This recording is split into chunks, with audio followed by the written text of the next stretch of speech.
This is the OTB Television Network.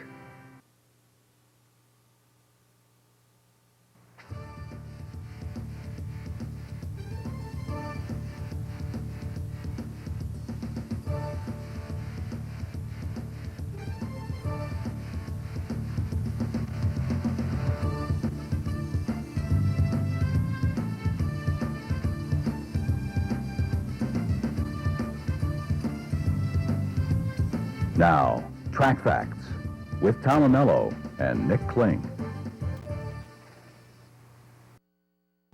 Well, good morning, racing fans, and welcome to Track Facts on this glorious fall weekend.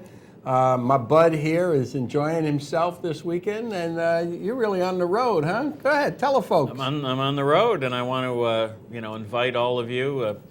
If you get your bets in for today's racing action, come on up to Lake George for the free Lake George Jazz Weekend. My wife and I were there yesterday afternoon. We'll be there this afternoon. Met some horse racing fans yesterday that were also partaking of the fine jazz music, and it's even legal for me to sit out there and smoke my cigar in public. Mr. Kling here is in hog heaven. We want to remind you that Track Facts is sponsored by the good folks at Parting Glass Racing, Whitehall Stable, and Saratoga Water Company. We thank you very much for your support. Couple of things here. Nikki, most folks should be aware that the 2009, I guess it's the inaugural, New York statewide OTB Handicapping Championship is set for Saturday, October 3rd, and here's the story. Total prizes are estimated at $75,000 based on total number of entries. The preliminary round, the first round, Saturday, October 3rd. Contestants qualify in the preliminary round for the final.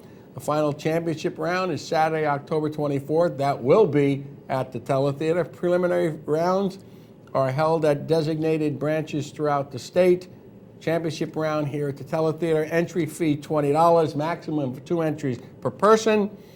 And let's see. The preliminary round, $500, $1,000 at New York City OTB, plus $250 travel expenses. And the winners are going to get a trip and entry into the Horse Players World Series handicapping contest in Vegas in February in 2010. This is exciting. It's a first. Nikki, I think it it follows up on the Pick Six promotion, statewide Pick Six promotion. Mm-hmm. And let's give a Track Fact salute to collaboration, huh? The 6 counties or the 6 corporations are cooperating and collaborating in something that's good for the players, good for the bettors, and so we urge you all to give it a shot. That's the statewide OTP Handicapping Championship. Maybe we should find a beard, somebody to play for us. A beard, huh? I'll send Renee. She's related by marriage. Couple of things. Here's our show for today.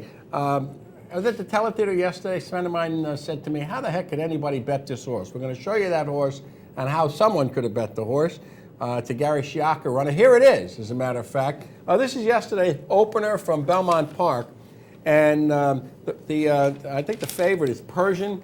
Yeah. And the horse on the lead, or battling for the lead right now, is the number 4, San Na, from Gary Sciacca. Now, folks, this horse was pulled up and vanned off from its Saratoga race on the 17th of August, returning from an April layoff. Now, it's had a couple of works since, and it's dropping in class. So here's a horse that started, it was a Shadwell horse changed by McLaughlin, started in a maiden special race going root of ground on turf, then didn't see turf as it won its maiden, actually went to maiden 35s, then maiden special weight, did win at a mile in the mud, 4 races on the inner track, and then its most recent was this vanning off at Saratoga. It was ease in April. And here at 56-1 is battling life and death, only to succumb late to the favorite. And a friend of mine said to me yesterday, how do you use this horse? And I said it was simple. Well, it's really not that simple, but research has shown over the years that Gary Sciacca is best when his horses don't even recognize who they are today. And what I mean by that is changes. So what did you get here? First of all, you got him second off the layoff. Certainly he was eased, but he had some works. Dropping in class, moving from 5.5 furlongs to 6 furlongs, moving from turf to dirt, and getting a change in rider. So if you add it all up, there's not a lot on the paper that could convince you to like this horse, but Gary Siaka's runners generally outrun their odds when they are receiving a series of changes. And Nicky, I mean, that's what happened with Tutta Va Bene and Tobruk. Yep. And so, you know, we Kidalicious was looking Kidalicious was looking like that. So really, you know, you can make the argument that some low percentage trainers are automatic tosses, but you need to look closely at what they do when their horses actually outrun their odds. So San Na at 56-1 will be an underlay at whatever he returns to run in his next spot. A couple of things today. We're going to take a look at several races from New York, the Noble Damsel, the two-year-old stake races. We'll look at the Super Derby. A little later on, we'll be joined by our friend Jake Jacobs from Race Flow. Going to talk about some upgrades and downgrades, and also a comparison of both Saratoga and Del Mar in terms of you know, pace and flow and how the tracks have been playing. We do want to hear from you both electronically and over the phone. We want to know where you're playing today. We've had a couple of emails we'll share with you. We want to know which pools you intend to be in. A couple of good turf races up at Woodbine. If you're interested in that, we can talk about those as well. Other than that, my friend is in the music mode, but we want to take a look at the Noble Damsel right now. This is Rutherienne dropping in class. Here it is, and here's Tom Durkin's call. There's the gate. And they're off.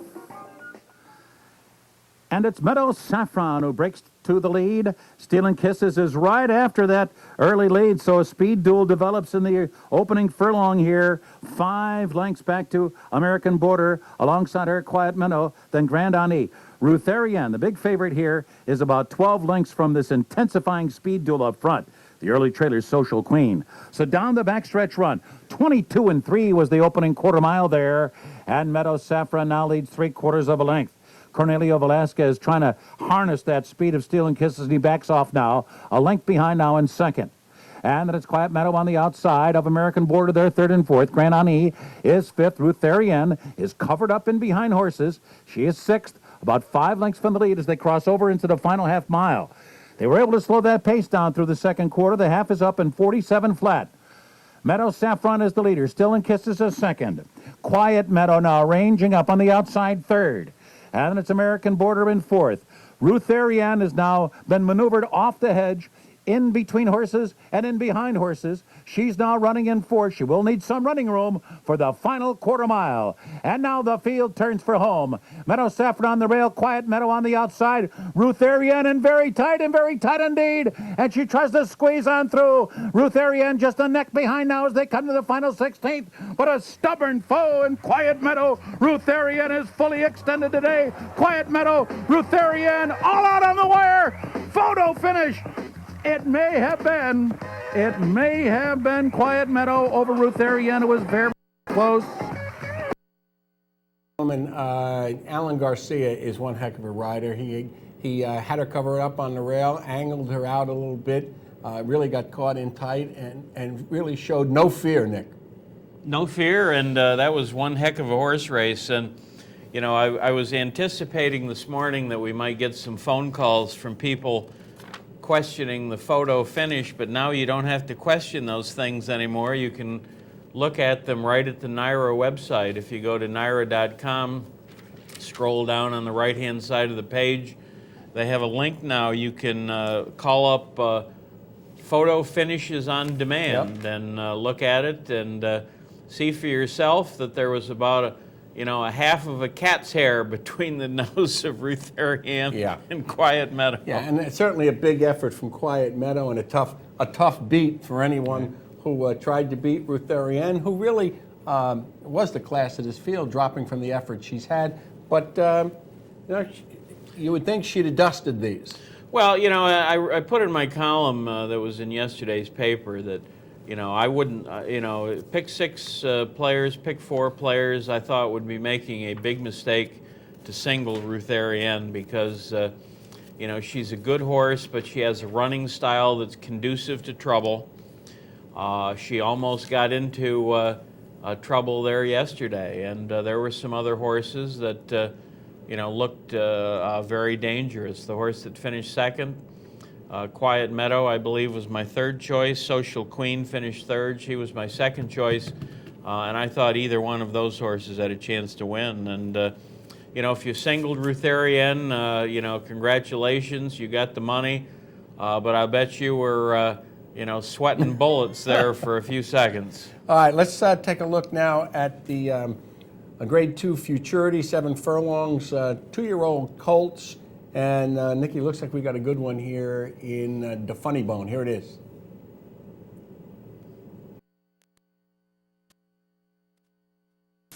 And they're off. Discreetly Mine was off a half step slowly. The Funny Bone broke on top.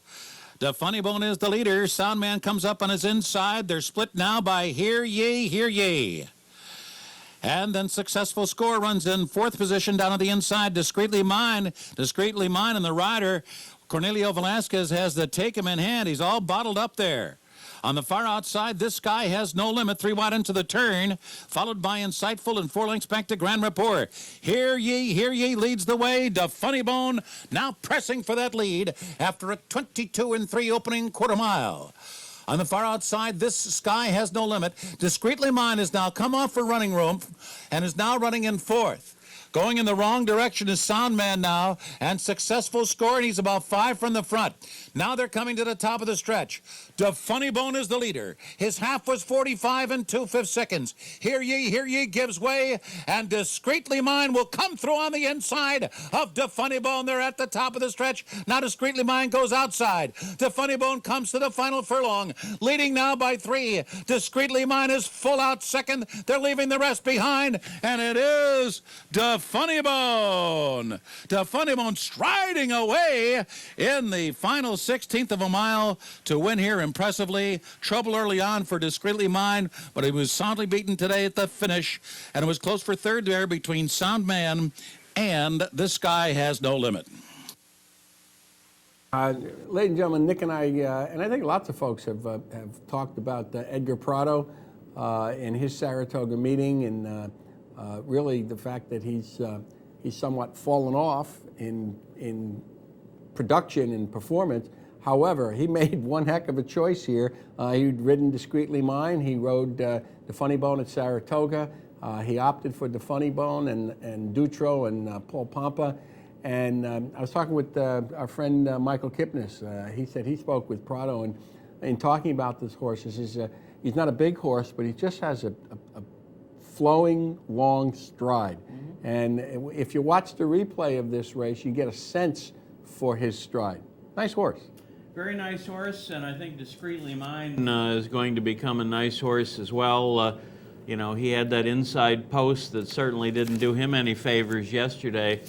And the other interesting thing about Discreetly Mine is his pedigree. He's a half-brother to a Discreet Cat, you know, who I'm sure you recall was a very fast horse.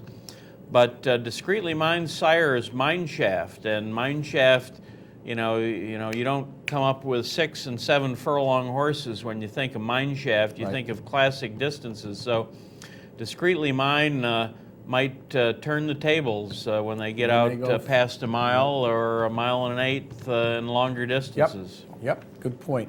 All right, they also ran the 7 furlongs matron stakes for Grade 2 fillies, the heavy fat. Before we look at this, Nikki, everyone was concerned when worst case scenario was scratched from Spinaway, wasn't it?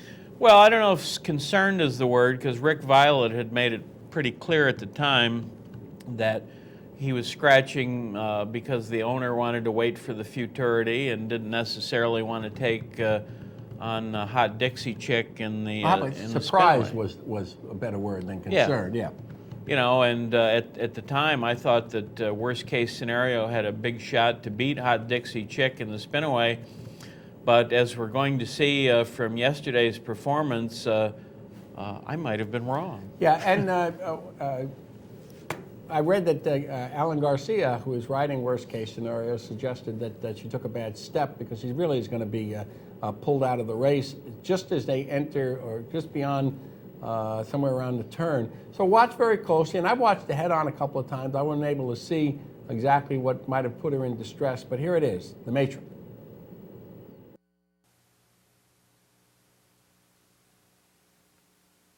And they're off. Good start there for worst case scenario, who's in front quickly. And Southern Truth right there, second. Awesome Marie is up and in between horses racing. Third, Touching Beauty moves to fourth. Dashing Debbie on the outside. Up the rail comes Worship the Moon, who now moves into fifth. Dashing Debbie races in sixth. Bye-Bye Baby seventh, and moving on the far outside, Spiteful Lady is now eighth. And the trailer is Heavenly Landing, a tight pack into the far turn, four abreast as they move into the far turn. And Southern Truth down on the inside. Awesome Maria between horses. On the outside, Bye-Bye Baby. And worst case scenario right there in the thick of it, too. They ran a quarter in 22 and 2/5 seconds. Touching Beauty rides the rails, only 3 lengths from the lead. She's fifth.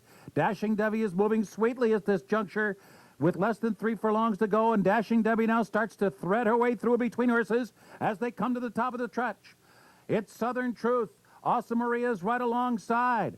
Worst case scenarios dropping back in the field, dropping way back in the field. The field turns for home. Top of the stretch. And it is Awesome Maria fighting with the lead to get the lead. And Southern Beauty is now second. Touching Beauty and Heavenly Landing is making a run from last. Worship the Moon is there on the far outside. They're coming down to the finish, chasing and not catching Awesome Maria, who wins the matron by 3 lengths on the wire. Close for second, Worship the Moon or Touching Beauty. Nikki, as I say, in watching the pan shot and the head-on, I couldn't see, but I'll take Alan Garcia's word for the fact that somewhere along the way he felt that the colt or the filly didn't have anything. Yeah, and you know, that's part of racing. Horses can take bad steps, and you know, you might not see it, but the jockey can certainly feel it. I was less impressed with the matron than the futurity. You know, the horse that won is a nice horse, and Jimmy Jerkin's Touching Beauty, who ran second, looked like she was going to improve, and she did so, but I'm not sure there's any superstars, at least at 2 years old, that's going to come out of that group. All right, and we're going to take a quick trip down to Louisiana for the Louisiana Derby. Godolphin just bringing them back alive. Here it is. Okay. Blah, blah, blah. We're racking this up. Nikki, you know, we're going to use this, folks, we're going to use this Godolphin race to segue into a story that's evolving. So here it is. Here's the Louisiana Derby. Rigo Ransom was expected to be the pacemaker. He steps in. They're in the gate. And they're off in the 30th Super Derby. Rigo Ransom right to the front, and he strides away to lead by 2. So Warrior's up close. He's running in second, and Red Lead down at the inside third. Electric Alphabet on the far outside, 3 wide to the turn in fourth, and then a Smithsonian Blame in the thick of things, just about 3 lengths off the lead, and Uno Mas drops back to trail. Into the clubhouse turn, and Rigo Ransom galloping out there on a 2-length lead, posts the first quarter in just 24 seconds flat. So Rigo Ransom ambles along to the backstretch run. So Warrior stalking second and outside. Red Lead up close today, third and down inside. Blame has advanced up to be fourth. He's 3 lengths behind. Masoni is sticking to the fence. He's also 3 lengths behind. Electric Alphabet drops back second to last, and Uno Mas trails. Rigo Ransom's half was 49 seconds flat.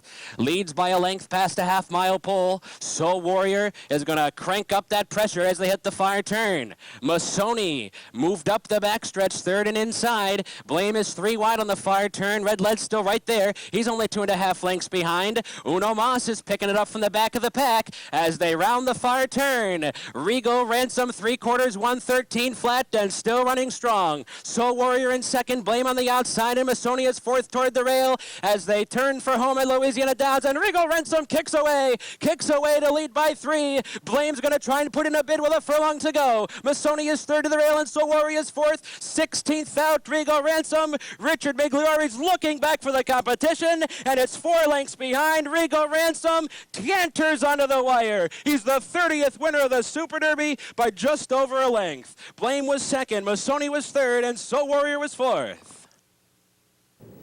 Well, ladies and gentlemen, I think the question right now is what percentage is Bin Sarid Surur first off a layoff, and right now it's pretty damn good. And track fact salute to Richard Migliori and to Godolphin for using the MiG. It was I think it was one of the highlights of our summer, interviewing Richard. It was great to have him on the show. He was quite candid about his career, and he still can ride. He still can ride, and I've forgotten exactly how he put it when we talked to him this summer, but he said, he likes to ride to get the money, not just to be there, and he was getting the money yesterday with Regal Ransom. The other thing I think is interesting about that race, and what Godolphin has been doing since the beginning of Saratoga, Tom, is that, there's an awful lot of people out there that like to criticize Sheikh Mohammed and Godolphin for their multi-million-dollar purchases and how the horses all seem to disappear, yada, yada, yada. Well, maybe it took them a while to come back, but these horses have been coming back pretty strong. Midshipman, yeah. You take Midshipman's win Friday, a horse he'd never run on dirt, had faced only 2-year-olds, was facing a couple of pretty darn good horses on Friday, and he won pretty easy. And these people know what they're doing. Maybe the reason that Midshipman and the other horse, Vineyard Haven, were gone so long is that they believe what they say, and that is they want to do right by the horse and wait till the horse is right to run them rather than just run them, because we've invested a lot of money. So, kudos to them for doing the right thing by their horses, and it's really paying off now. Now, does that mean they're ever going to get their money back? No, but not necessarily. They might or they might not, but the bottom line is they've done what's right by the horse. Well, they are getting the money now. And I don't think, the folks who were, let's say, tongue-in-cheek smirking, I don't think any of them don't think that they're going to get it right eventually by anybody's standards. Okay, we're going to take, I'm sorry, here's the segue. When we came in today, Nikki shared with me a story that I'd glanced over at Daily Racing Form, so Nick, bring it up. Well, for those of you that follow New York racing, Belmont racing, you might or might not have heard about this story. On Thursday, a Godolphin horse named Fatah Field won an allowance race at Belmont Park. And there was a story that I was reading online this morning in the Racing Form website that said Godolphin runner DQ'd from Thursday win, and here's a brief rundown on what happened. Fatah Field had a race a few days before at Presque Isle Downs where he had been the beaten favorite. Well, apparently, unbeknownst to NYRA officials, to the stewards at Belmont Park, and to Godolphin, the vet at Presque Isle Downs had put Fatah Field on the vets list. I'm not sure why. The Racing Form story does not say why. But the bottom line is, once a horse is on the vets list, it's ineligible to race until taken off the vets list. And Fatah Field was ineligible to race on Thursday, hence the stewards at Belmont Park had no alternative but to disqualify the horse. Now, unfortunately, for those who had bet the race, who might have liked Evolutionist, who finished second, who might have bet Evolutionist in multiple race wagers, who might have bet him in other ways, comes up absolutely dry. But here's the thing that's really galling, that's really infuriating to me. I'm holding the printed story here, and David Grenning of the Racing Forum, who in my opinion is a terrific writer and a great reporter, wrote this. Reached by phone Saturday morning, Helena Carroll, Presque Isle's track vet, would not confirm that she put Fata Field on the vets list, citing privacy laws. Now, when I read this, I'm thinking that I'm reading 1984 or Brave New World, and that David Grenning had just reported newspeak From Big Brother? from Big Brother in the form of Helena Carroll at Presque Isle Downs. Privacy laws? What about the people that bet on the horse at Belmont Park last week? Right. Or that actually, I should say, that bet on the other horses in the race that are all moved up a notch.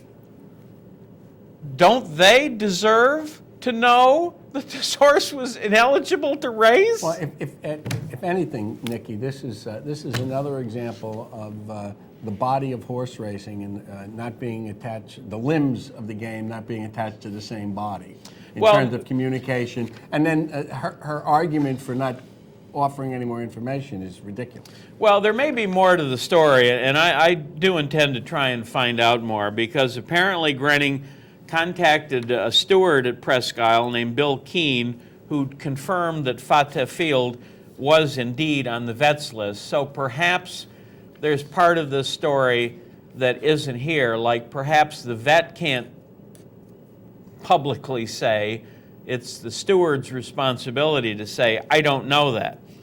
But apparently somebody fumbled and bumbled and dropped the ball, because apparently no one in New York knew that this horse was ineligible to race. And again, that includes Godolphin, the people that own the horse. Okay. So, I mean, this is just bizarre. And again, any of you that might have needed Evolutionist, who I believe was 10-1 that day, 9 or 10-1, perhaps you bet him in a pick 4, a pick 6, a pick 3, a rolling daily double, a grand slam wager. And I'm not going to mention anybody that's sitting here at this table that might have needed Evolutionist that day. But it's really bizarre. And just to put a coda on this story, Tom, the final capper is racing's regulations are just out of date and antiquated. And, the start, I bet a grand slam. The first race in the leg, I bet a horse, and by now my brain is fried. I've forgotten the name of the horse. It was a Kieran McLaughlin trained second-time starter that was scratched at the gate. So if you bet a certain way, you get a refund. You bet a grand slam, you don't get a refund, you get the post-time favorite, who happened to run fourth. Now, you're out. If that horse had finished in the top 3, which I didn't want that horse. I mean, he was. I didn't like that horse at all. He wasn't in my 3 picks. And if I'd known that my 3 picks were all going to end up being scratched, which they were when the McLaughlin horse was scratched at the gate, the post-time favorite wouldn't have been any of my next 3 picks. I didn't like the horse whatsoever. But because of New York's ridiculous laws, regulations, I scratched into that horse. Now, as you often say, if you know the rules, you can't complain. That's right. If those are the rules. Those are the rules. But the bottom line is that if this post-time favorite, who I didn't like, had finished 3rd, and if Evolutionist, who I did like, had not been beaten by a horse that was ineligible to race, I would have cashed my ticket instead of losing. So is this sour grapes? You bet your life it is. We're going to take a commercial break. When we come back, we'll be joined by Jake Jacobs from Race Flow. Stay with us.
Well, welcome back, ladies and gentlemen. We apologize for the long pause, but we had some technical difficulties. We're just high on life up yeah, here. we're high on life is right. Jake Jacobs from Race Flow. Are you there, Jake? I am right here. How are you, gentlemen? Well, terrific. Good morning, All right, Hey, Jake. listen, can I say something at the outset? Yes, you may. Particularly to Nick. Yeah. Yes. I'm going to do my very best to answer all your questions to the best of my abilities. I will not be citing any privacy laws. If I have to put myself in legal jeopardy, Who says So be it. who says people in racing don't get the joke? All right, Jake. First of all, you've been with us a couple of times, and I want to apologize. I do work for a living for real in school, and I was unable to get together with you and your son at Saratoga. Tell me, how was your week up here, or your few days up here? the kid did great. The kid did great. Actually, he's in a great position when he goes to the races with me. He picks the runner I bet to a cross. He's at absolutely no risk. There you go. And I'm afraid he's a bit of a chalk eater. He's a bit of a chalk eater. And the funny thing is, our very final race, of all things, we needed a Linda Rice winner on the turf for what was a pretty big score. So I said, I'll make you a deal. Instead of betting 2 across, you're in for 10% of what Dad's going to get. What's Dad going to get? Well, the eyes grew. Yeah. No, the eyes absolutely grew. And lost a tough photo. Yeah. He didn't speak half the way home. Well, listen, if he's a chalk eater, I expect you to slap him upside the head shortly. We'll work on that. All right, Jake. A couple of things. Just bring our folks, our audience, up to date with the philosophy behind Race Flow and the figures you guys produce, and then we'll talk about Saratoga and Del Mar. Okay, sure. The one thing I think that makes our pace or our figures different than most everybody else is that we don't race or rate individual runners. We rate races. By that, we produce 3 measures: a flow measure, a bias measure, and a BL12 measure. And they're there to assess whether this was a race where the opportunity was very good for a speed horse or very good for a closer. It's that simple. So the flow tells you if the characteristics of the individual race, which is mainly the relative speed of the internal fractions, favored runners on the lead versus those closing off the pace. The bias tells you whether a particular surface on a particular day favored speed versus closers. The BL12 simply lets you know without having to refer to a chart where a winner came from. Jake, I just want to say this. My whole belief is, for the most part, horses are prisoners of their running style. And so, to a certain degree, the Race Flow says whether or not that running style was advantage or disadvantage in today's race, right? That's our overall. I mean, my goal when I first pick up a daily racing form is to identify aberrant races, races where it was nearly impossible to close, races where it was nearly impossible to win wire to wire, and then I start looking for runners that have run on the, again, if they're prisoners of their style, I think for older horses that's generally the case, that happen to be in a bad position or have the wrong style for 2 or 3 consecutive races. We know that most handicappers will throw out 1 poor race, but 2 or 3 consecutive races where the runner's in the wrong spot, not from a class perspective, but from a flow perspective, most people will decide he's off form, and he's going to go well up in price, and that's the runner we're typically out there looking for. Okay, just a couple of things. Jake, you sent us a sheet, and we apologize to our audience. We're unable to get it up on the screen for you. But you were comparing surfaces for the last 2 meets at both Saratoga and the Wax out at Del Mar. So why don't you just talk a little bit about that, and then we'll talk about some upgrade and downgrade races. Okay, great. The Saratoga data, probably no surprise to you guys. We actually had more flat races this year than last year. Yes, we did. And the did. field size was slightly up, and this is the first meet in New York to show a year-over-year increase in field size in quite a while. Now, most of that I attribute to weather. The field size went way up in dirt sprints because fewer of those were turf races coming off the and going either 7 or 5.5 miles on the main. Right. Now, even though Del Mar cut out 1 day of racing per week, they only lost about 7% of their races. They ran only 27 races fewer over the course of the meet.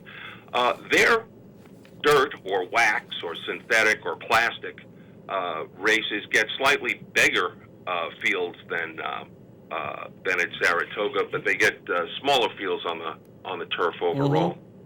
The information, I'm sorry you don't have the slides, but the information I want to share would be a couple of things that might be helpful to people as they move on to the Belmont meet and maybe even at the Fairplex meet or when they go further in Southern Cal. We identified 4 dates during the Saratoga meet where we think there was a significant bias that affected outcomes. And let me say this: if anybody emails us at Trackfacts at gmail.com or at trackfacts@nicap.roadrunner.com, I'll send this slide out to them. Okay? So go ahead. In fact, or they can email Jake@racingflow.com, and I'll be happy to do the same. Well, that's fine. Okay, good. Go ahead, Jake. Okay. Most speed-favoring races of the meet were those won by Cavallo Pazzo, Headache, Gallego, Kickapoo, and Mother Russia. Gallego's the only horse of those groups of very speed-favoring races to close more than a length into the race, and I think he just outclassed that group. Mother Russia's in today, and she'll be in as a downgrade today because the last race was just too easy to beat. Yeah. It doesn't get any easier than that. Yeah, she had it 100% in her own. You know, one of our, she's owned by obviously New York Stable. These folks are local, and they sure have gotten the most out of this horse. And I know they're looking for another good effort today, but she certainly is a downgrade, having been let loose. Right. Now, on the closer favoring races, their downgrades are going to Riptide, Ms. Jersey, Roulette, and Crazy Cat Lady, who was a fan of, or Nick and I were both a fan of in prior years. In fact, she's already failed off that effort. Yep. We will upgrade, and I haven't seen this one come back, Amandra, who basically pressed a very, very speed-favoring race flow, pressed in a very speed-favoring race flow, and was victorious nonetheless. If we want to go out to Del Mar for just a minute, sure. Again, you can get this data by emailing either Trackfacts or Racing Flow, I guess. The speed-favoring plastic or wax courses were July 25 and August 27. The closer favoring date by far was August 16. And I'm looking now at these lists of speed favoring, closer favoring races, and I'll tell you on average how far the winners came from with numbers that got flow ratings over 200, which is a significant advantage to closers. They came from 25 lengths off, 15 lengths off, 33 lengths off, 9 lengths off, and 30 lengths.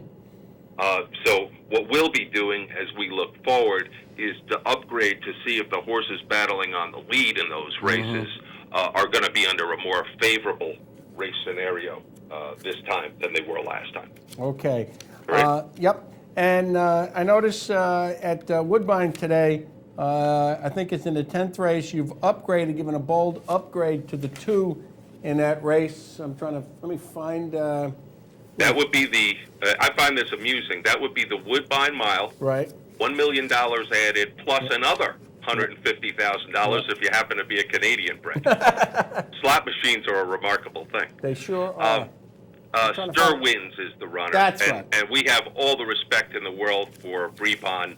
I think Brabant's a very scary horse, but this Stir Wins, trained by Malcolm Pierce, has had a remarkable run this season. At age 6, it's an odd time to start Grade 1 company, but the last 4 races this horse has appeared in, these have been speed-favoring flows, and nonetheless, this horse won 2 of them, ran second in the other 2, continues to make his race, and this looks like an effort that he may get something to run out. We got some stretch-out sprinters going up 1 mile at Woodbine today, and I think this is one that has my heart racing. I'm looking forward to it. Yeah, he looms like a big, just a good closer in here. Nick?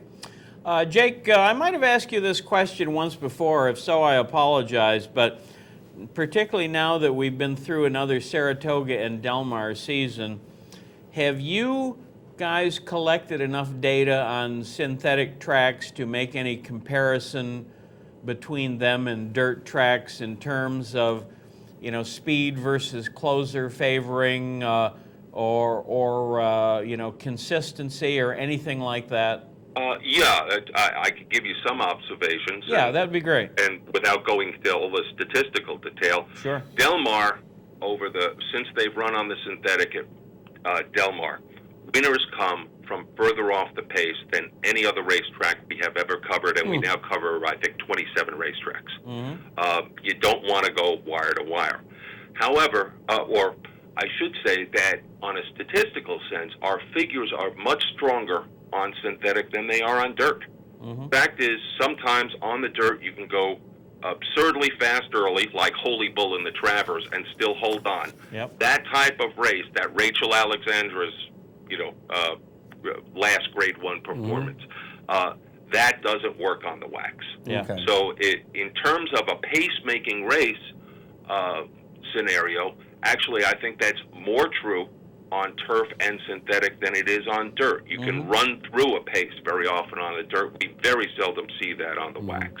I'm going to tell you right now, you have an assignment for Track Facts, and it has to do with Santa Anita and the upcoming Breeders' Cup. We expect, Jake, that you boys are going to help the two of us and our audience understand the flowness of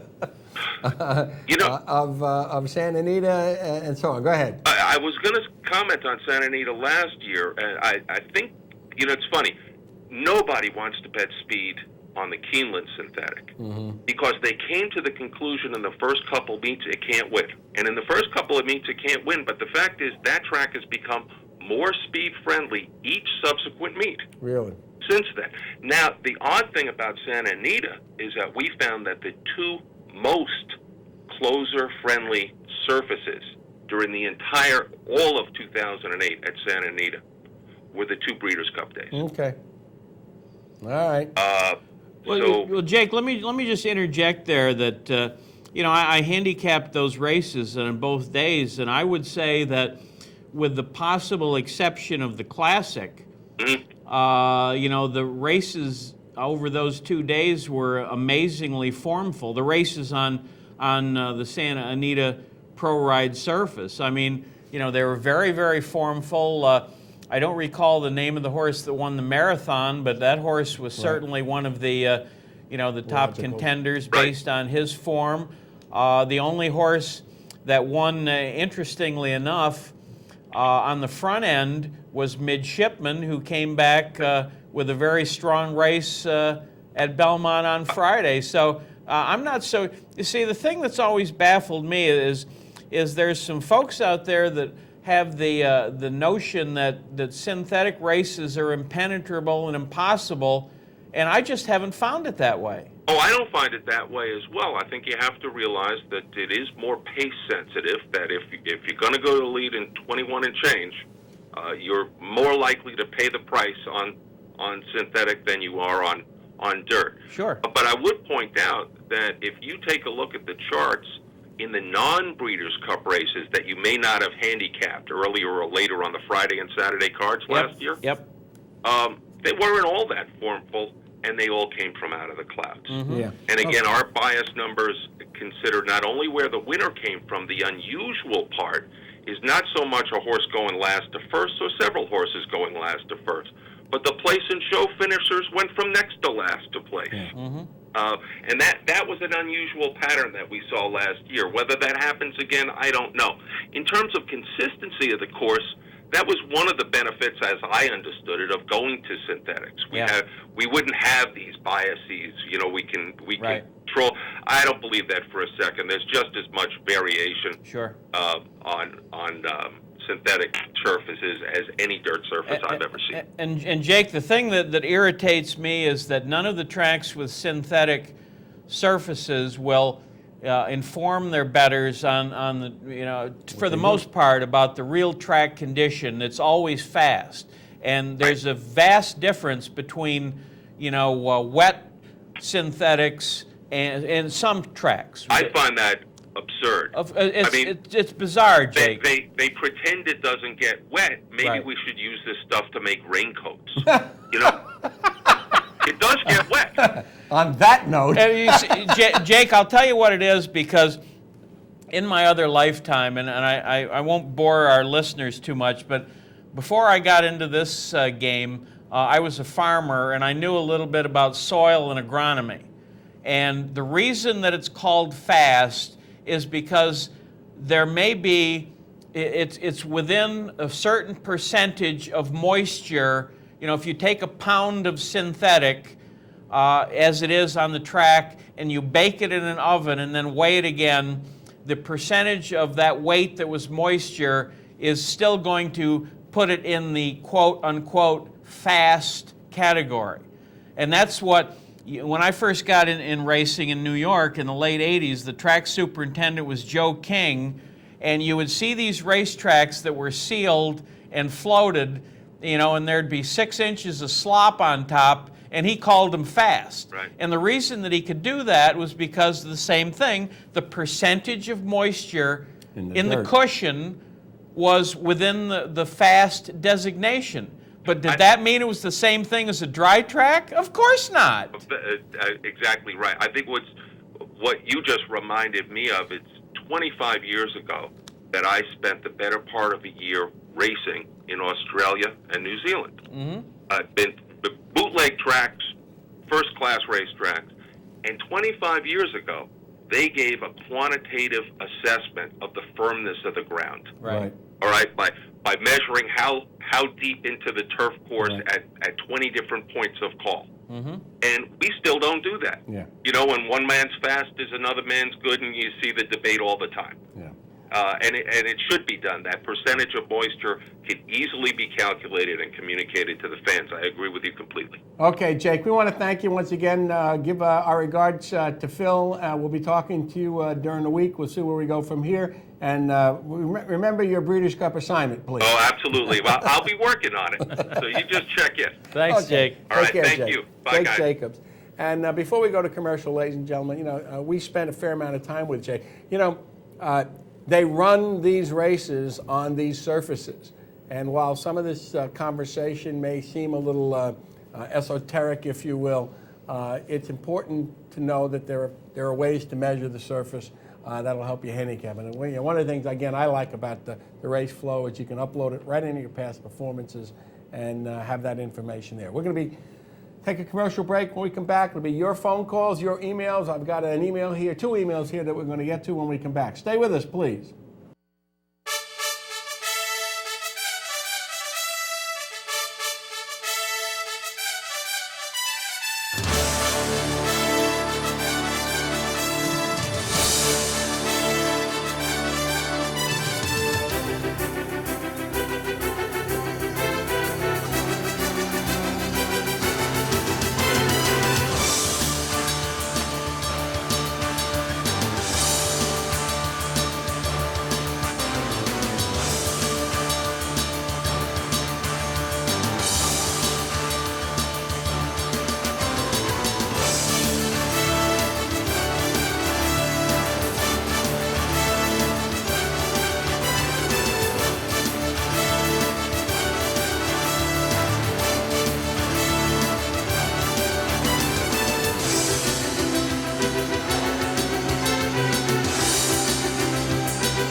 Thank you for staying with us, ladies and gentlemen. Tom Amello, Nick Kling, 370-1315. Give us a call if you're out of the area, 1-888-253-8562. The computer is pumped up here, waiting for your emails, and we've had two. So let's start with the first one. Our friend Top Turf Teddy is interested in the ninth race today, the feature at Belmont, 9 furlongs on the inner turf, the first running of the John Hettinger for New York breds, which really, Nicky, is kind of a rerun of the Yaddo from Saratoga.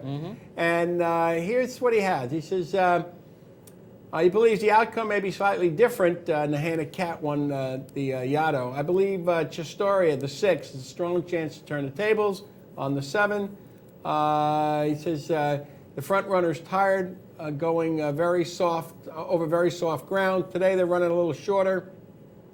Don't get me wrong, the Nahana Cat is strictly the one to beat. It's a contentious field, 3-1 on Chestoria, hoping to get a little bit more than that. Nicky, let's talk about this race. I think, let's see, you got 1, 2, 3, 4, 5, 6, 7 out of the 8 entrants come out of the Yaddo. The only stranger is Borrowing Base, who really looks up against it here as an older horse.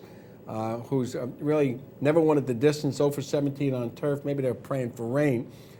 There's no question the Nahana Cat is a legit fave, has won at the distance, likes Belmont Park, won despite trouble, actually nearly went down in its last race. Right. A tremendous bit of race riding by Alan Garcia, and really looks in fine form. I think this is State House Stable, which is managed by our friend Tom Gallo from Parting Glass. Yep.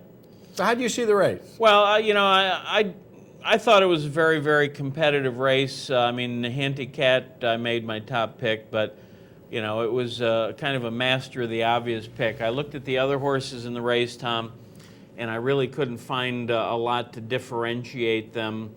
You know, they're all capable of running well enough to win. My question about Chestoria is, even though she's a very, I don't know if inconsistent is the right word, in and out might be a better word, but I always have had the impression that she has a better chance to win when the turf is not very firm or hard, and I think that might be the difference today. I'm not sure that she'll take to the turf condition as well as she might to some other turf conditions. Yeah, and I think, given the Nahana Cat, I'm interested in tours. I think that Love Cove is going to get a different ride from DeSormo today, and it's going to get back on firm turf. I'm not saying this one's going to wire him. I think you're going to get a stalking trip from this outside post, and I don't know if she's going to be good enough, but at 10-1, it's just square price. And I think I don't remember. I went to look, but I forgot. I think I used the one, You Go West Girl, last time. I thought this one was sitting on a race. This one comes from the clouds. It depends on the pace for this one, but you get the switch from Alvarado to Lascano, who was on when this one ran in the Grade 2 Le Proviant at Calder, and second off the layoff. This one I think could run a little better. Yeah, I think that's one of the issues with this race is I think the pace scenario is a little bit unclear because there isn't, any what you would call a dedicated front runner or that sort of thing.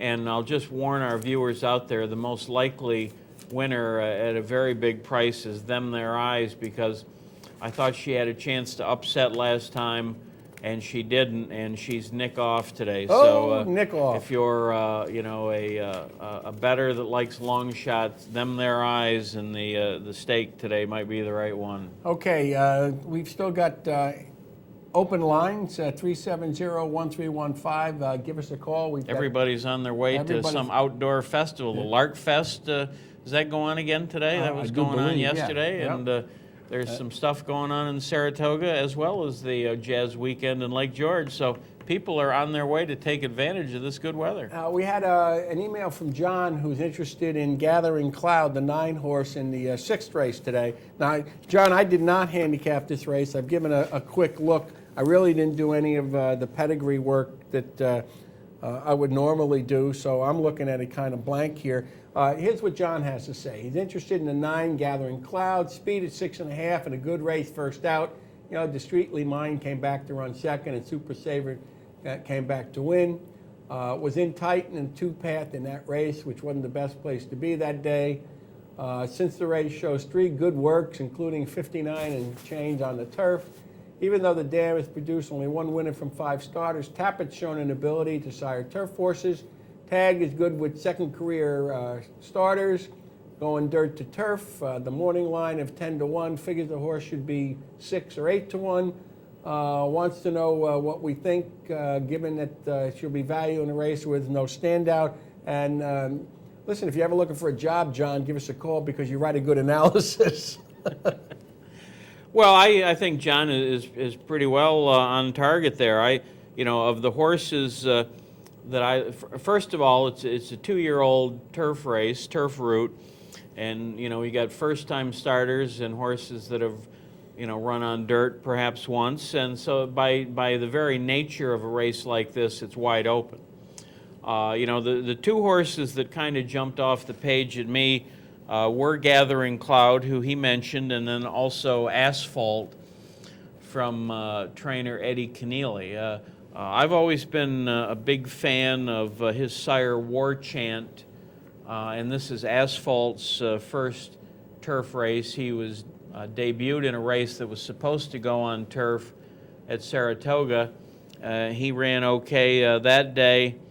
And with a sire like War Chant, he's a half-brother to a turf winner. Gathering Cloud, as John mentioned, has Tappet, who's emerging as a very, very good turf sire, and Gathering Cloud also has worked over the turf and appeared to work well. So I thought those 2 looked most interesting, and then, after that, you can kind of throw them up.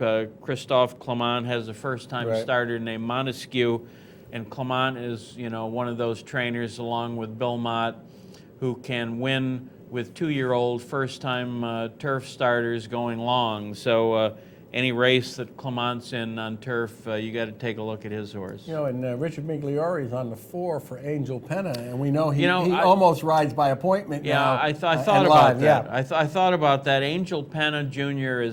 is not well known for winning with turf first-time starters. He has done it, so it's not impossible. I would say that this horse will be telegraphed if he takes a lot of money. Yeah, and it may be Miggs riding for the stretch out.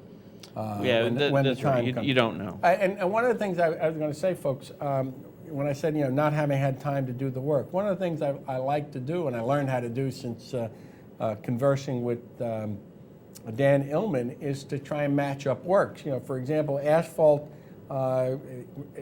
his 47-1 handiwork was the 5th out of 76. I like to go into Formulator and try and see who, if anybody, he worked with handily and so on, because that's also a sign of trainer intent.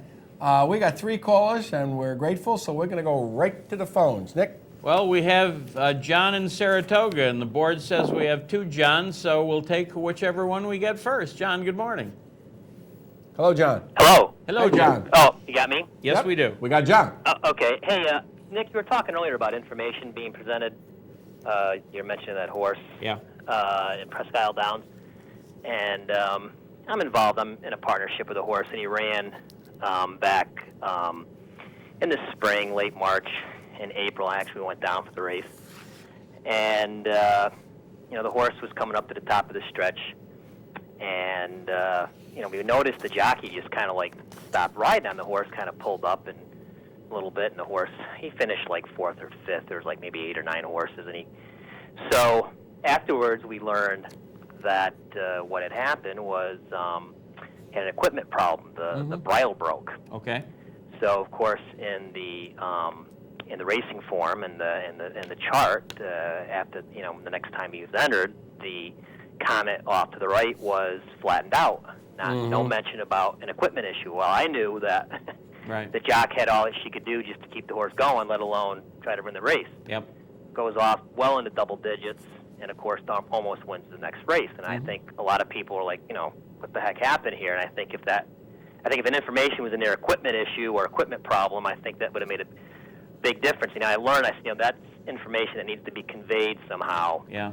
And you're right, enough information to the bettors is a bit of an issue. Well, that's terrific, and we appreciate the call. So hang on for a second. But Nikki, that's kind of right hand and left hand, because the chart caller is up in the press box with the responsibility to get this race charted and printed up within 20 minutes, right? Yeah, and that's, John, I'm sure you've seen occasionally you will see a comment about an equipment issue in the racing form comments, saddle slipped or, something like that. And apparently in the case of your horse, it wasn't apparent to the chart caller. I think there might be kind of two different issues here, in the sense that what happened to the horse that you're talking about wasn't something that was either diagnosed or designated by a public official. From the stands, we couldn't tell it. Right. Yeah. Not until the trainer talked to us. There you go. But maybe there should be a procedure where somehow the jockey or somebody makes sure they get that information up to the chart caller, that gets transferred over, so the bettors know that. I think that's a great question for you to pose. Yeah, I think to the New York Racing Association. I think it is, John, and again, that's the sort of thing that can be there. I think what would have happened in the case of your horse, if the information had been in the footnote, it would have made a difference to some people, but not all. But at least then people would have been able to make their own determination whether they wanted to use it or not. They had the information to make a decision. Right, exactly. John, how many horses are you involved in? How long have you been involved? And how's the experience been so far? Oh, it's been great. I have a couple running.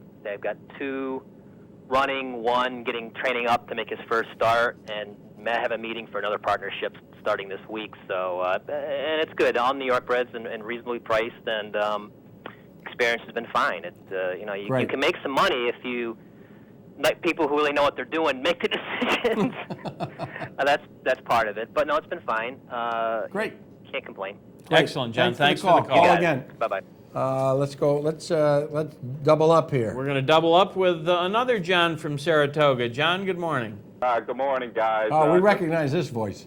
Just a few things. That Ruth Rien race yesterday. Yep. I mean, that I looked up that pick. I didn't bet the race or anything, but the Irish should do something, because they put the words mirror image right over the mirror image, so you can't see it. I don't know if you go on the website and look, but you can't even see the mirror image because it says mirror image right over their noses. So they should do something about that. I think, John, if you look at the lower picture, you can see the difference, because the Quiet Meadow, the horse that did get placed second, is on the outside, so you can see that Ruth Ariane, has whisker. Yeah, I don't even know if I'd call it a whisker. I'd call it maybe the width of one cell wall on her nose. Right. It was pretty close. Just the way that Ali Garcia rides, though, I mean, I got to call him the best guy right now on the turf.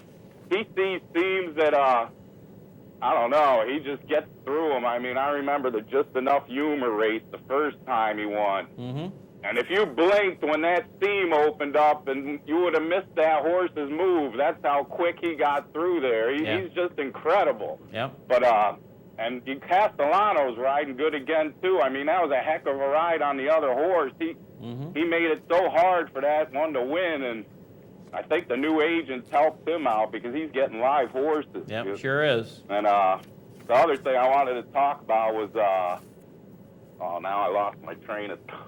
Oh, welcome to my world. Yeah, don't feel bad, John. But on the race float thing, that's why I wish I could ask those guys a question. There seems to be a thing in New York now where some of these turf races, that's what I was going to bring up, they have no pace. Mm-hmm. Like you were talking about the Mother Russia race, that I've even heard like Andy and the guys on their show talk about it. You handicap these grass races for a contentious pace. When it seems like there's going to be, you see speed in the race, you read your racing form, and then they crawl out there in 50 and change Right. in a mile race. Yep. Well, I can't figure out what's going on. It doesn't happen in every race, but it seems to be happening. Like it happened again yesterday, but the horse didn't win. Yeah, But John- I mean, it seems like they lose track of the pace. I don't know what's going on.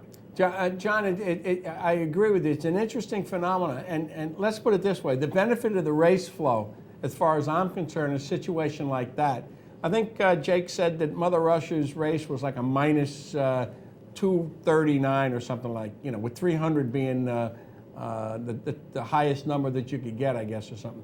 But Minus 269. okay, minus 260. Okay. Well, what the number does is confirm what you know. That is that it was a slow pace. I mean, visually, it's a slow pace because you handicapped the race. It was uncontested. And then what it allows you to do, once we're finished moaning about the fact that we handicapped the race for one scenario and it played out another way, what both race flow and your observation tell you is, okay, these horses are going to run back sometime soon. To the degree that Mother Russia was advantaged, whoever closed or ran a credible race into that ought to be looked at when they run back. That's the best we can do. And boy, I tell you, I hate it when it happens, but that's the break. Yeah, Okay. I really like some of the stuff they say. He's right on a lot of those, Good. the synthetic stuff. He's right. Keeneland seems to change, like it gets more speed favoring every year from what it started. Well, I think they want that. Yeah. Right? I mean, that's what Keeneland racing used to be all about. Right. Again, you can email them at racingflow.com or jake@racingflow.com, and they'll answer whatever questions you have. Thanks for you got to play today, John? Yep. Uh-oh. I do. Before you go, I like Rough and Ready. I think he's in the race before the feature. That's the seventh. Perhaps the seventh race, John. Seventh race. Rough and Ready. Yep. Yeah, he's. You're safe, John. He's not my top pick. That's okay. Rough and Ready. We love it. You can bet with confidence, John. All right, let's go to Right. Troy. Thanks, John. Let's go to Troy. Got a couple open lines here, ladies and gentlemen. We're still getting emails for which we're grateful. We'll work our way through those.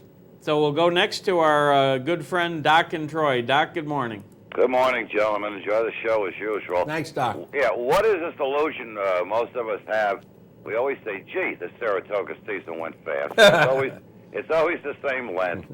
But out of curiosity, Nick and Tom, there's so much ink given to Rachel Alexander regarding the Woodward beating the older males. Mm-hmm.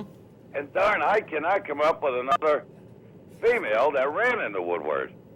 Can you? Yeah, Doc, had that. I'll try and remember because I'm one of those people. Not easy, though, right? No, it's not easy. I believe that Elliot Birch had a filly that ran in the Woodward about 50 years ago. Oh, boy. She might have run in it. Summer Guest, I believe, was her name. And I think she finished third the first year, and the next year she ran in it. She was off the board.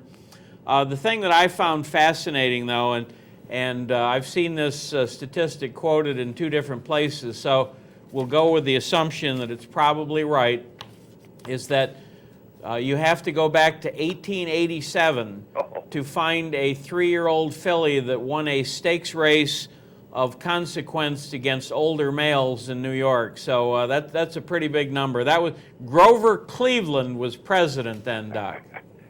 Oh, yeah, I remember. Yeah. Okay, Doc. The other thing is, what are they feeding the horses in Dubai? Well, first of all, Doc, they have unlimited money, so they can buy the best horses. I mean, that's number one. And then with unlimited money, you can have the best of everything else. I don't know how much credit to give to Saeed bin Saror, but I do know, from watching the New York experience and listening to Rick Matee when he's on with Mark and Mike on Saturday, that he's a very, very, very, very, very knowledgeable guy about horses and training. And I think that Matee has to be given a lot of the credit. But the bottom line is that, they have good horses and they're willing to do whatever it takes to let them develop into the good horses that they are. And I think Midshipman is an ideal example. Oh, geez, I enjoyed you know, watching him. I enjoyed that race. You know, that was just a tremendous. The horse that he was knocking heads with had 2 out of his last 3 races had you know, plus 100 Beyer speed figures in razor sharp form. And Midshipman had never raced against a horse older than 2 and had never raced on dirt, and yet he won eased up. Yeah, I was you know, quite impressed. Quite a performance. So okay, guys, you guys have a good day. Thanks, Thank you. Doc. You too, sir. Okay, we've got an email from Peter. Nick, you ready? I'm Belmont Race 3. The 3 undocumented. Last 2 races beats this field by many lengths. Can Nick comment on how he handicapped this race and why he only figured this horse for 3rd? Only because he looks to me like the best horse in the race, 2nd best at least. Play the exacta, boxing the 3 undocumented and the 5 overextended. Okay, you're up.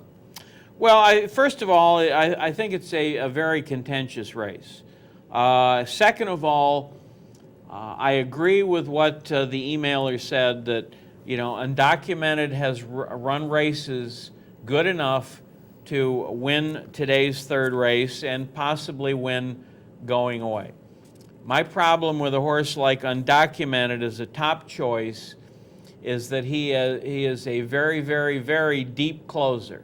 He comes from way back, and horses like that statistically win less than their fair share of the time. Now, this horse could easily win today and do what he did a couple of races back and win by open lengths. I think he won by 10 lengths. Right. 2 start, 2 back. back. You know, and the thing about his last race, in a way, Ryder, I think I'm not going to call it a phony race against law enforcement, but it was a race where the pace was blazing fast, the pace fell apart, law enforcement was in perfect position, and undocumented, you know, picked up the pieces to, I think he was 3rd in that race. Yeah. Yep. You know, beating about 5 lengths. 6 lengths, 5 3/4. Yeah. 5 3/4. You know, so that was, I think that race looks better on paper than it really is. You would say, yeah, 5 3/4 behind law enforcement, he should beat these easy. He can win, but you know, I'm not going to be surprised if he doesn't win. I guess we'll leave it at that. And then, you know, I'll not speak for you. I'll speak what I know about you. Number one, you don't trust him. That's the first thing. So Right. if you don't trust him, he's not going to be your top horse. And if you don't trust him, you don't want to scratch into him. So therefore, he's got to be your 3rd horse Right. because he can win. That's right. And the other thing interesting about this race number 3, when I handicapped, if I did nothing with trainer statistics, if I paid no attention to them, I would have made Pretty Boy Freud my best bet of the day in today's 3rd race. But I looked up the statistics for Leo O'Brien with first-time Lasix. Not only is he 0 for 36, out of those 36 that he's 0 for, he's only had 1 horse finish 2nd, and even the horses that finished 3rd and 4th were soundly beaten. So, Lasix don't make no difference. well, you know, see, one place where statistics can be confusing, perhaps he never before gave Lasix to a good horse like Pretty Boy Freud. So maybe Pretty Boy Freud will improve, will win easily, but at 0 for 36, knowing that this horse is probably going to be one of the 2 favorites, I didn't want to put him on top. Okay, we've got one other email, and we still got a few more minutes before the end of the show. We've got some open lines. Let's see, Joe from Saratoga wants to know our opinion, although it'll be my opinion, of Solitaire's chances in the Northern Dancer at Woodbine. So let's talk briefly about the Woodbine Grade 1. It's a 1.5 miles on the turf. You've got a full field of 10. Solitaire did win a Saratoga turf race, did win the John's Call at 5-1 for Jimmy Bond, who actually had a pretty good Saratoga meeting. Yes, he did. Very good. Going a mile and 5/8, so he cuts back in distance, reunites with the winning jockey Chantel Sutherland, which will make some folks happy. And what you're looking at here is really a lightly raced 4-year-old who's been working its way through the conditions, certainly an improving horse, 12-1 on the line here, and I think is a horse who's got opportunity to outrun those odds, run better than those odds. Now, if you look at the overall dope on Solitaire, this horse just missed in its maiden at Gulfstream Park, and then ran very well on the Poly up at Woodbine, and then was third in the Breeders' Crown, going a mile and a half, and was the favorite, beat by Marlang, who's the one horse in here. And so, you got a horse who has kept reasonable company in Canada. Took him a while to break its maiden and get through the conditions, and I think is shipping up in good form off a very sharp spar work, but I don't think can be considered one of the logical winners. You've got the 5 Marshside in here from Neil Drysdale, who's coming out of 2 Grade 1s, has been very good in Grade 2 company, won this race last year at an upset price, 29-1. Proven at the distance, proven over the track. 6-1 may be a little short, but this one has run against good company. Champs-Élysées, Bobby Frankel, Grade 2, Grade 2, Grade 1, Grade 1. So the question here is the step up in class for Solitaire. If I'm going to pick a horse in here, I'll take the 5 Marshside. I think you got to use the 6 and the 1, who's going to get a good inside trip and maybe the controlling speed in here. The most interesting thing I would say here, in that Breeders' Crown, Solitaire was the favorite, and Marlang was 9-1 in that particular race. Marlang has stayed in Canada, and Solitaire has moved around. But I think Solitaire has a chance to run well and run better than odds. We're going to take a commercial break. When we come back, we'll be wrapping things up. Got a couple more emails, and if we get a phone call, we'll take it. Otherwise, we'll be out of here. Stay with us.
Thank you for staying with us, ladies and gentlemen. A couple of things here. First, Top Turf Teddy doesn't like undocumented.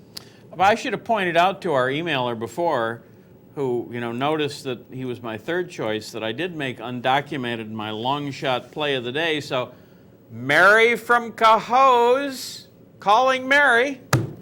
Yes, what's next? And let me see here. When's that? Trackfacts salute to Strike the Jet and their connections. I guess we got the maiden maiden victory after 13 starts. Okay, good going. And we got a workout question. Here it is. 30 years ago, I worked with a fellow who had a barn that contained a half-mile track, sort of like Saratoga Harness track, with a building covering it. Big barn.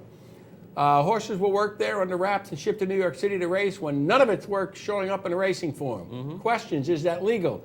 And that's from Charlie. Well, the answer is working off track is legal. But yeah, go ahead. You still have to have public workouts. So if a horse hasn't raced in 30 days, it has to have a public workout at a publicly acknowledged training center, a track or a training center. For example, Godolphin has the Green Tree farm in Saratoga on Nelson Avenue, and those workouts there are considered public workouts because they're officially clocked and reported to Equibase. Yeah, and the same with Stonebridge Farm. They're a training Exactly center, so, and right. they have to be reported.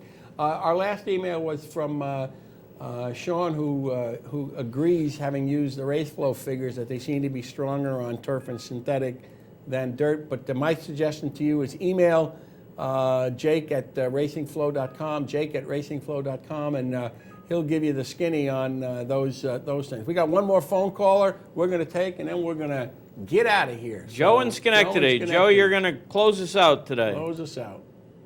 Hello, Joe. Hello, Joe. Joe, you there? Joe, you there? We got Hello, Joe? No, Joe. no Joe.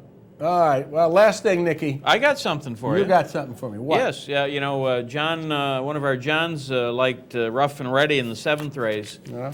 Speaking of trainer stats, here's Yeah. a stat on Rick Dutrow, who has a horse named Adagio in the race. Adagio won last time for 50,000. Yeah. He's in today for, For 25. 25. According to Formulator, Dutrow in the last 5 years has done this 4 times. Dropped a horse 50% in claiming price off a win. 3 of them won. The 4th finished second by a neck or something like that. Now, there is one difference. Those races were on dirt. This is turf. Dutrow is better on dirt. Yeah. Okay. You have 1 minute, and then we're going to say our goodbyes, and that is, ladies and gentlemen, they're running a jump race, the Lonesome Glory Grade 1.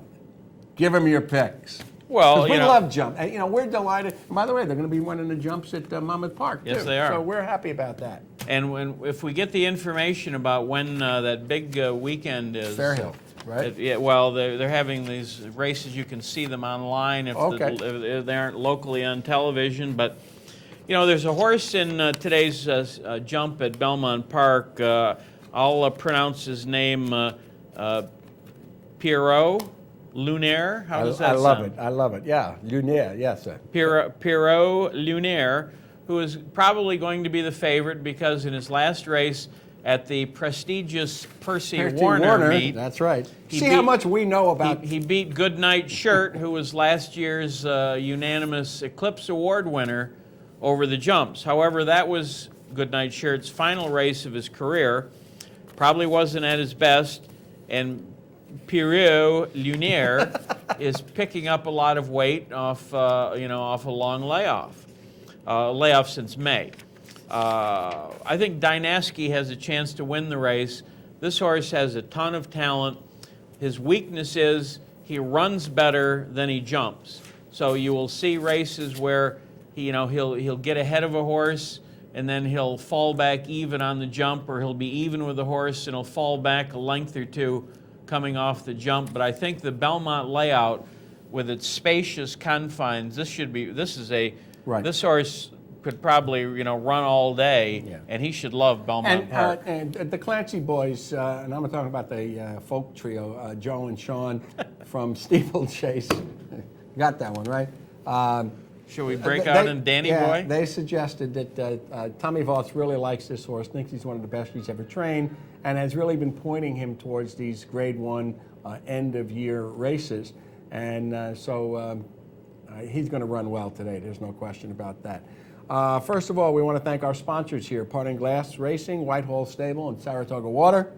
We want to thank the guys downstairs, Peter and Daniel, for their work. We want to ask you and remind you, if you have any questions or comments or suggestions for something you'd like to see us do on this program, write us at Trackfacts at P.O. Box 554. Email us. You can get us in 2 places. You can get us at trackfacts@gmail.com or Trackfacts, TRKFACTS, at nightcap.roadrunner.com. Yes? It's a great day, and encourage you all to participate in the statewide handicapping contest, $20. Give it a shot. We wish you all the best luck. We want you to get 4-1 for life, and have a great week. We'll see you next week.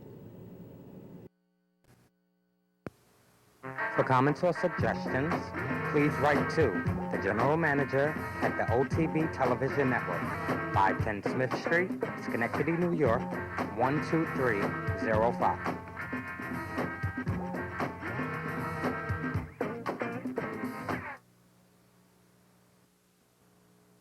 Whitehall Stable is having a breakout year. Hi, I'm Jim Pippo. I'm really excited to share this dream. I put together an expert team that personally picks quality thoroughbreds. We have an exciting roster of 2-year-olds this year. It's a great opportunity. Shares are now available. Low risk to you at fair prices. I will manage your investment because it's also mine. See your horse run this year at Saratoga. Join the excitement. Go to whitehallstable.com or call today. What's better than picking the winner? How about owning the winner? With Saratoga's original racing partnership, Parting Glass Racing.